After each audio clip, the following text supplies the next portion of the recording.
خەڵکیش زانێ خاص بتایبەت خەڵکێ کورد چ زولم و زۆردەستی لە سووریا دیتن ئەو زولم و زۆردەستی لە قڕون الوسطاژی نەهاتی دیت. عەبدولحەمید دەروێش یەکێک بووە لە دێرینترین و بەزموونترین سیاسەتمەدارانی کورد لە ڕۆژئاوای کوردستان.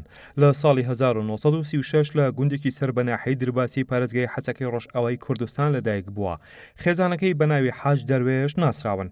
هەرزوو تێکەڵ بە ژیانی سیاسی بووە و لە دێرینترین سیاسەتمەدار و سیاسەکانی ڕۆژئاوای کوردستان و دوایین سیاسەتوانی کاروانەکەی خۆی بوو. پیاوێکی بە ئەزموون و ماندوونەناسێکی ڕێی کوردایەتی بوو. مامۆستا حەمید دەروێش هەر لە تەمەنی گەنجێتیەوە هەستی نەتەوایەتی و نیشتیمانی لە دڵ و دەرونیدا چەکەرەی کردو و هەموو تەمەنی خۆی لە پێناو دۆزی ڕەوای گەلەکەیدا تەرخان کرد.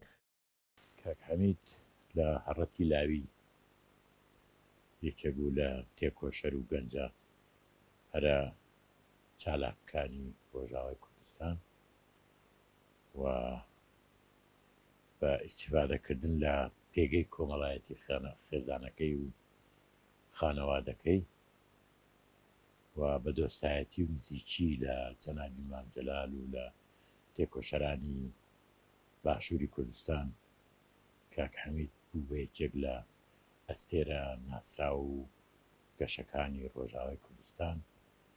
وە کاک حەمید کاریگەری هەبوو نەبەتەنێن لەسەر ڕۆژئاوای کوردستان بەڵکو لەسەر ڕۆژهەڵاتی کوردستان و لەسەر باکووری کوردستان و لەسەر ڕۆژئاوای کوردستان باشووری کوردستان.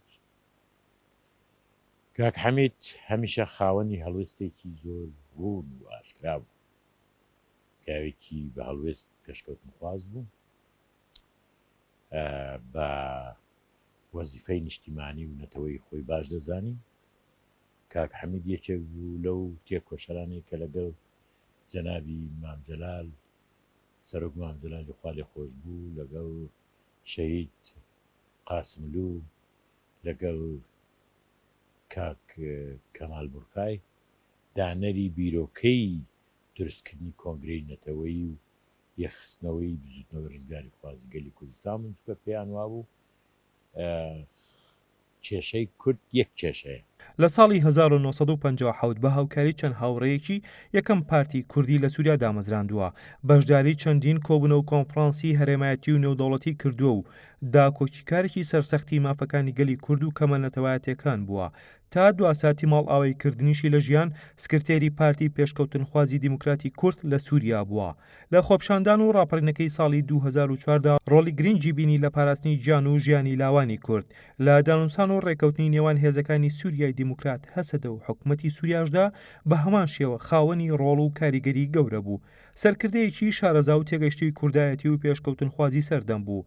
لە ئەمڕۆی گۆڕەپانی سیاسی سووریا و تەواوی کاروانە پڕشتۆکەی کوردایەتی ضرورەتێکی حتمی بوو. باردۆخی ئێستای سووریا پێویستی بە کەسانی وەک عەبدولحەمید دەروێش هەیە، چونکە دۆست گوێی لێ دەگرێت و نێرانیش بەهۆی کەسایەتی ئەوە ڕێزیان لە بیر و بۆچوونەکانی دەگرت. هاوڕێ و دۆستی دێرینی سەرۆک مامجەلال بوو. لە چەندین قۆناغ و وێزگەی ژیانیاندا پێکەوە خەباتیان بۆ بەدیهێنانی مافەڕەواکانی گەلی کورد کردووە و هەمیشە پێداگری لەسەر پیادەکردنی سیاسەتی چەپکە گوڵەکەی سەرۆک مامجەلال دەکردەوە.